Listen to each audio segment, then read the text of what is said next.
서울회생법원이 가상화폐나 주식에 투자했다가 손실을 본 개인이 회생 절차에 들어가면 손실금을 변제액으로 취급하지 않는다라는 실무준칙을 지난 1일부터 시행했습니다. 네, 게다가 금융위원회도 청년 특례 채무조정 제도를 마련하자 도덕적 해이를 부추긴다며 논란이 커지고 있는데요.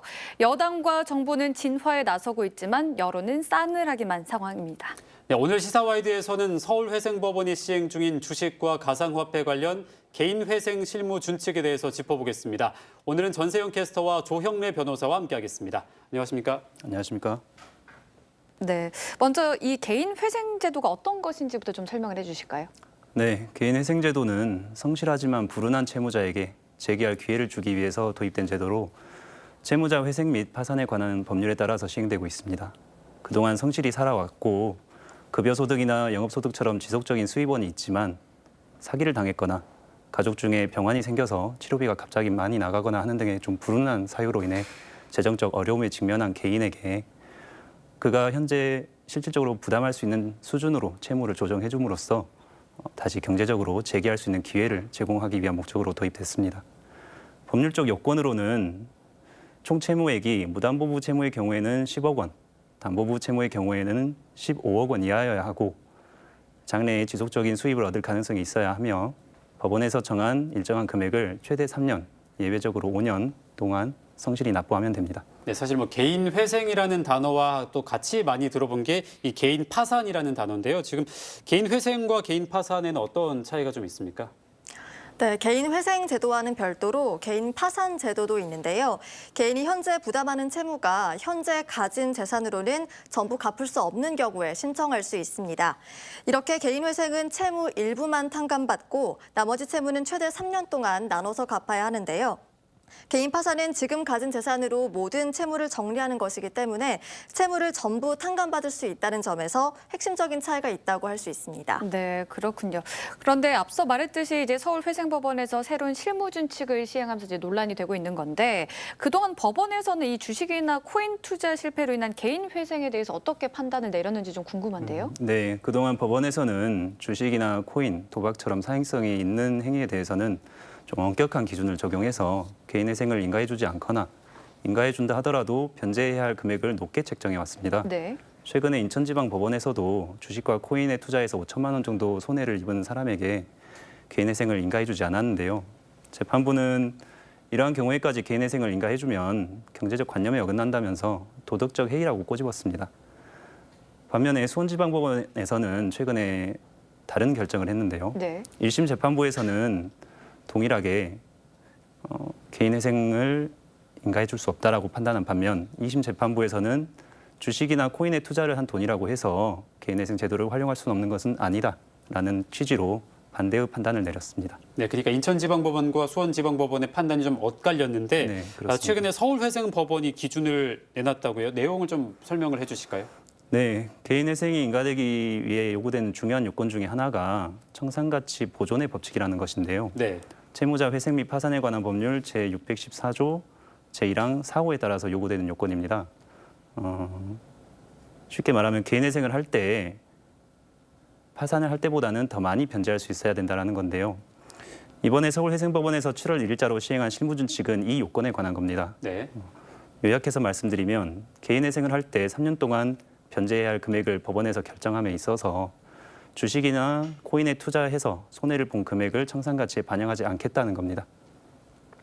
예를 들면 1억 원을 빚을 내서 주식이나 코인에 투자를 했는데 8천만 원의 손실을 입고 현재 가치가 2천만 원만 남았을 경우 예전 같으면 개인회생을 신청한 채무자에게 청산가치를 산정함에 있어서 1억 원을 청산가치로 봐서 3년 동안 갚아야 할 금액이 1억 원 이상이어야 했는데 네. 앞으로는 지금 남은 2천만 원을 기준으로 해서 3년 동안 갚아야 할 금액이 2천만 원 이상이기만 하면 된다는 겁니다. 결과적으로 빚투에서 손해본 금액을 갚지 않아도 된다는 겁니다. 네, 지금 변호사님께서 잠깐 설명을 해주셨지만 이번 서울회생법원의 실무준칙 개정이 구체적으로 어떤 점에서 논란이 되고 있는지 좀 설명해 주실까요?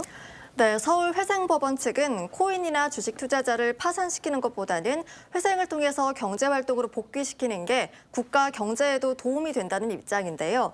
한편 시민들은 사행성이 짙은 투자를 한 사람을 구제해준다는 점에서 국민 법감정과 동떨어진 결정이라고 비판하고 있습니다. 관련 내용 영상에 담아왔습니다.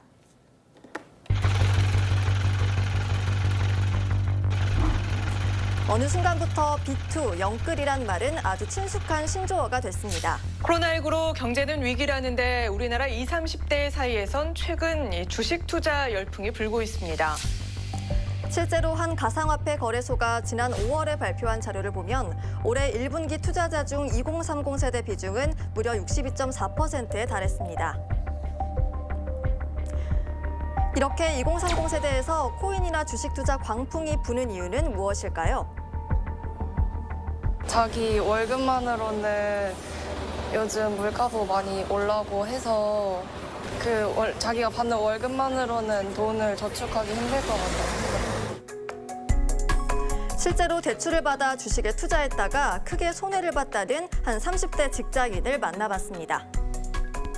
처음에 친구들이 투자를 한번 해봐라 하면 무조건 돈이 오른다라고 해서 투자를 시작을 했는데 천만 원을 대출 받았는데 지금 그 돈을 다 잃었어. 거의 한 70% 이런 것 같아요. 60%, 70% 정도.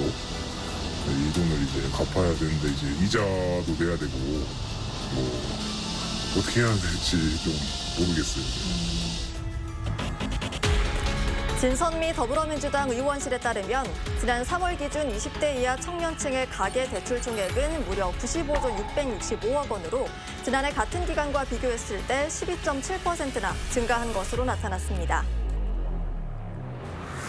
그런가 하면 영끌 투자의 중심에 서 있던 30대 상황도 어렵긴 마찬가지입니다.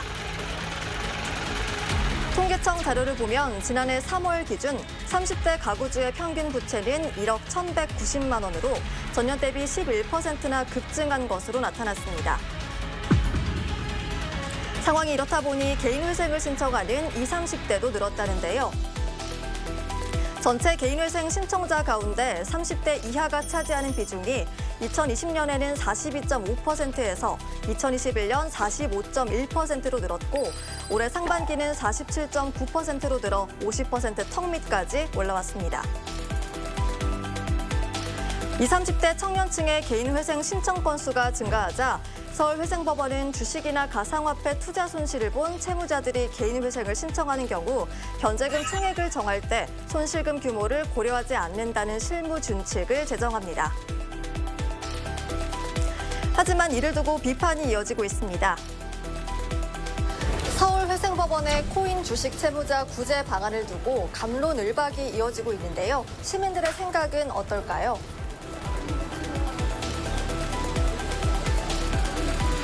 처음이면 당연히 약간 종목도 다르고 솔직히 경제관념도 없어가지고 좀 모를 거라 생각해서 일부를 다 배상해주기보다는 약간 수수료식으로 절반이라든지 그렇게 한 번씩 기회를 주는 부분도 괜찮을 거라고 생각해요. 저는 반대예요. 그건 아니라고 봐요. 어떤 면에서? 그거는 말이 도덕적 해이라고 하는데 언젠가는 또 내가 막 무리에 서다가 언젠가 또 국가에서 도와주겠지 뭐 이런 식의 그런 행정은 아니라고 봐요. 나머지는 그 피해는 다른 사람이 아무것도 안 하는 다른 사람이 지는 거잖아요. 채무자의 도덕적 해이는 경계해야 하지만 이런 채무자를 방치했을 때 발생하는 사회적 문제를 고려해야 한다는 의견도 있었습니다. 사회적 책임을 무시하고 채무자 개인만의 책임으로 돌리고 이걸 방치하는 하는 것은 너무 가혹하고요. 이런 채무자들도 구제하는 것이 개인회생 목적에도 부합한다는 점에서 이번 서울회생법원 실무준칙의 개정은 긍정적으로 평가를 하고 있습니다. 이런 가운데 최근 정부도 청년 특례 채무 조정 프로그램을 신설하면서 가상자산 투자자까지 구제 대상에 포함했습니다. 논란이 일자 정부는 비투족 영끌족은 채무 조정 대상이 아니고 신용평점 하위 20% 이하인 청년이 대상이라면서 진화에 나섰는데요. 하지만 이미 불붙은 역차별 불공정 논란은 한동안 계속될 것으로 보입니다. 네, 영상을 보니까 여러 의견들이 나오고 있는데 논란이 되고 있는 내용을 좀 더 자세히 들여다보죠. 우선 서울에서도 실제 혜택을 받는 대상은 적을 수 있고 또 부동산 투자에서 발생한 손실금은 청산 가치에 반영하지 않기 때문에 형평성에 맞는다 이런 의견도 있네요. 우선 실제 혜택을 받는 사람이 많고 적고를 떠나서 법원이 사회에 던지는 메시지의 방향이 중요하다고 생각합니다. 그리고 말씀하신 것처럼 부동산 투자에서 발생한 손실금을 청산가치에서 반영하지 않았으니 코인 투자에서 발생한 손실금도 청산가치에 반영하지 않는 게 형평성에 맞다는 주장도 있습니다. 네. 하지만 아시다시피 부동산은 모든 국민이 영향을 받는 의식주의 영역에 있는 자산입니다. 반면 코인은 그렇지 않습니다. 개인이 선택하고 판단하에 투자를 결정하는 영역에 있는 자산이고 부동산과 비교하면 리스크가 훨씬 큰 것을 자신들도 알고 들어간 영역입니다.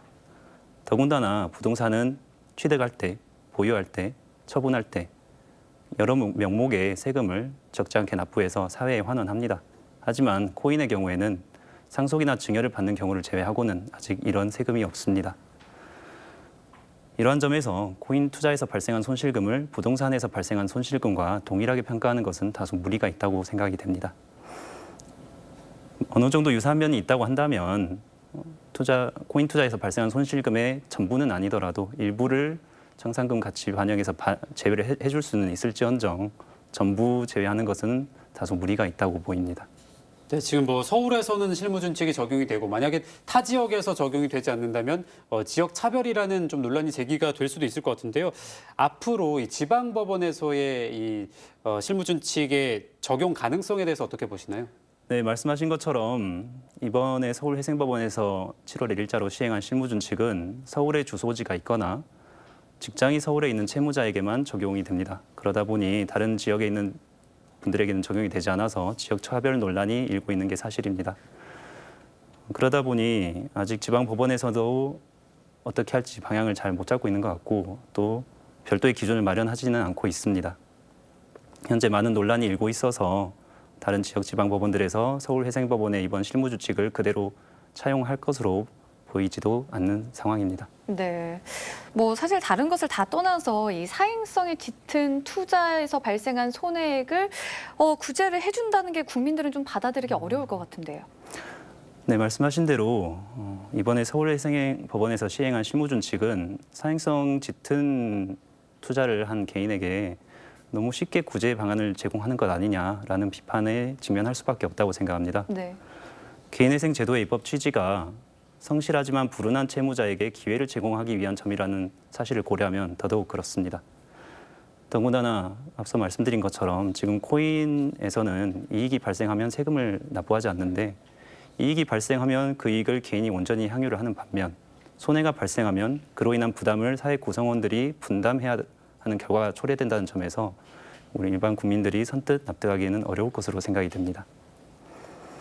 네, 지금 뭐 이 회생 제도의 취지 자체가 빚더미에 시달리는 사람들의 빠른 사회 복귀를 좀 돕자. 그게 경제적으로도 더 도움이 될 것이다 이런 얘기인데 이걸 좀 잘 살리려면 어떤 점들이 좀 보완이 돼야 될까요? 우선 서울회생법원이 말씀하신 것처럼 이번 실무준칙을 수립하게 된 데에는 빚을 내서 투자했으나 실패한 사람들이 지금 급증하고 있고 경제적으로 어려움이 더 커지고 있는 상황 그리고 투자 실패로 인해서 파탄에 빠진 사람들을 다시 사회로 복귀시켜야 된다는 현실적인 인식 때문에 고심 끝에 이루어진 것으로 보입니다. 네. 이러한 제도를 보다 잘 살려서 제도가 정착을 하도록 하기 위해서라면 우선 가장 기본적으로 개인회생 제도가 채무자와 채권자 모두에게 도움이 된다는 사실에 대한 보다 적극적인 홍보와 교육이 필요하다고 생각합니다. 네. 그와 동시에 반드시 필요한 부분이 비양심적 채무자들을 선별해낼 수 있는 제도적 장치가 마련이 돼야 된다고 생각을 합니다. 채무자의 재산 은닉이 있었는지 코인을 통한 재산 은닉 이런 것이 있었는지 보다 세심하게 살펴볼 수 있는 장치가 마련이 돼야 될 것이고 네. 이를 위해서 코인 회사와 업무 협약을 맺는다든지 또는 법원에 자료 제공을 의무적으로 하게 한다든지 등의 방법이 도입된다면 법원에서 보다 세심하게 개인 회생인가 여부를 결정하는 데 도움이 되지 않을까 생각을 합니다. 네, 시사와에도 오늘은 코인과 주식 채무자의 회생 논란과 관련해서 얘기 나눠봤습니다. 오늘 함께해 주신 두 분 고맙습니다.